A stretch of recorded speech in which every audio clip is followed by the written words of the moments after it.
Salaried और non salaried tax जो 225 अरब है, इसके अंदर इंटरेस्टिंग टैक्स रेट्स हैं जिनमें यूनिफॉर्मिटी नहीं दिख रही। मैं एक बात सुन रहा हूँ, आपकी बात बिल्कुल दुरुस्त है। 50,000 तक जो टैक्स सैलरी इनकम है उस पर कोई इंक्रीज नहीं है, ये मैं मानता हूँ। उसके बाद इंक्रीज है और वो इंक्रीज जस्टिफाइड नहीं है। वो उसको बढ़ाना जरूर चाहिए, मगर बढ़ा के उसको इतना नहीं बढ़ाएं कि वो एब्सर्ट हो जाए। 46% या 36% आप उसको 10-20% बढ़ा सकते हैं, वो बिल्कुल दुरुस्त है। मैं इस बात से टोटली एग्री करता हूँ। मगर मेरी बात सुने मेहर, ये जो सैलरी का टैक्सेशन है ना, ये पाकिस्तान की टैक्सेशन टोटल इस वक्त आ रही है, टोटल टैक्सेशन कलेक्शन हम करने जा रहे हैं 12,970 billion. Amount point of view से ये बिल्कुल रेलिवेंट नहीं होता, क्योंकि इसकी कलेक्शन बहुत ज्यादा नहीं है। मगर ये हम बिला वजह लोगों को तंग करके ये ब्यूरोक्रेट खराब करते हैं लोगों को, और ये गवर्नमेंट के खिलाफ एक्शन लेते हैं। और IMF वालों को ये बात समझ नहीं आती कि मैं अगर सैलरी का टैक्स बहुत भी बढ़ा दूंगा तो मैं कितने पैसे कलेक्ट कर लूंगा। तो ये जिसे कहते हैं ना, एक गुना बेलज्जत वाला केस है। तो ये बिला वजह इनको नहीं करना चाहिए। मांडीवाला साहब, आप लोग रोटी कपड़ा मकान की बात करते हैं, आपके बगैर हुकूमत नहीं है आज। वो अलग बात है कि आपको किसी खाते में नहीं डाला जा रहा और बड़ा ही हल्का लिया जा रहा है सर, वफाक में भी पंजाब में भी। मगर is this not against the very social contract जो आईन पाकिस्तान लोगों को यकीन दिलाता है, जिसका इक्वालिटी की नजर से अगर देखा जाए तो? बिल्कुल, आई एग्री विद यू, इसमें तो कोई शक ही नहीं। हमने तो पहले लोगों को पब्लिक इंटरेस्ट में बात करनी है बिफोर एनीथिंग एल्स। और सर, हुकूमत ने कहा कि IMF से we will bring 300 billion minimum from cases pending in courts. You been part of the system. ये कितना आसान होगा या कितना मुश्किल होगा? जी, ये शब्बर साहब इस पे ज्यादा शब्बर साहब से पूछी थी सर, क्योंकि ये चेयरमैन SBR रह चुके हैं। इनसे पूछें कि इनके टाइम में ये कितने पैसे ला सके इन केसेस। जी शब्बर साहब, ये जो देखिए, ये जो आपके जो पेंडिंग केसेस पड़े हैं उसकी बात करिए ना मैडम। जी, इसमें से तकरीबन जहां तक मेरी इंफॉर्मेशन है वो 2 ट्रिलियन से ऊपर है। ठीक है, ठीक। और अगर इसमें से 400 बिलियन भी आ जाए तो मैं बहुत खुशी करूंगा। ये सब बेकार के केसेस हैं, सुन लिया। ये IMF को लाल बत्ती दिखाने का केस है। हम IMF को लाल बत्ती दिखाते हैं कि हमारी जुडिशरी हमारा साथ नहीं दे रही। हमने डिमांड रेज की थी, जुडिशरी ने स्टे दे दिया है। मैं इसको एक एक केस को बैठ के पढ़ा है। 2,500 या जितना भी 3,500 जो भी अमाउंट है, अगर 300 350 ज्यादा पैसा आ जाए तो I will be very happy person. और ये बिला वजह का हिस्सा है, इसको खत्म करना चाहिए।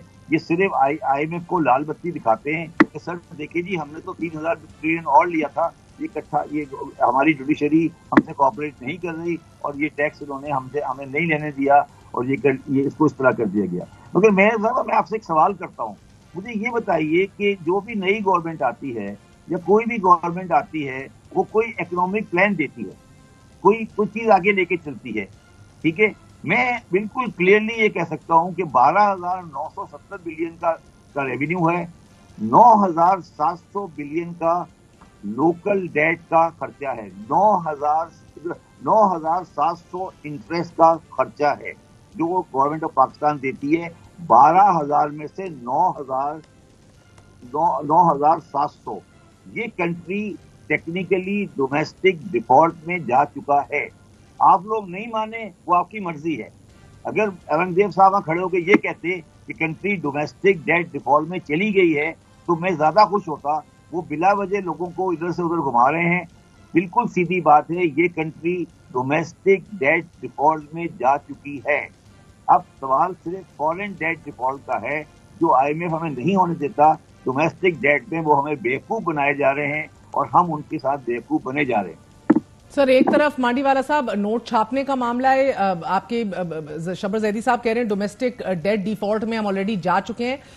दूसरी तरफ सर इखराजात हैं जिसको कम करने के हवाले से कोई भी क्लैरिटी नहीं दी वजीर खजाना साहब ने, उस पर भी रोशनी डालिएगा। और फिर सब्सिडी 1363 अरब की, ये भी कभी तक लोगों तक नहीं पहुंचती, इंडस्ट्रियलिस्ट ले जाते हैं, फिर IMF का एतराज भी है, अब इसे भी फिक्स करना होगा हुकूमत को।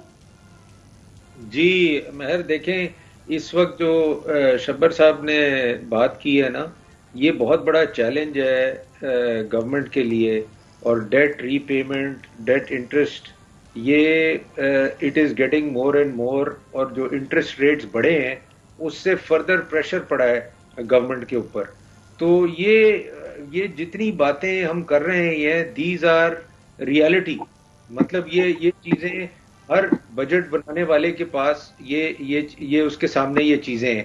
اب ان حالات میں آپ نے بجٹ بنانا ہے، اور ان حالات میں آپ نے ریونیو بھی جنریٹ کرنا ہے، اور ان حالات میں آپ نے ملک کو بھی چلانا ہے. تو اس میں دیکھیں چیلنجز تو ہیں. ہم بڑا ایزی ہے کرٹیسائز کرنا یا ٹی وی پہ بیٹھ کے کہ یہ صحیح نہیں ہے، اس کو ایسے کر دیں، اس کو ایسے کر دیں. بٹ دا فیکٹ از کہ جو گھڑی گھڑی ایک بات فائنانس منسٹر کر رہے ہیں، جو کہ شبر صاحب بھی اگری کریں گے، جو میں بھی اگری کرتا ہوں، کہ جب تک آپ کی tax to G D P ratio بڑھے گی نہیں اس ملک میں. آپ کو پتہ ہے نان فائلرز 2.4 ملین ہے اس ملک میں.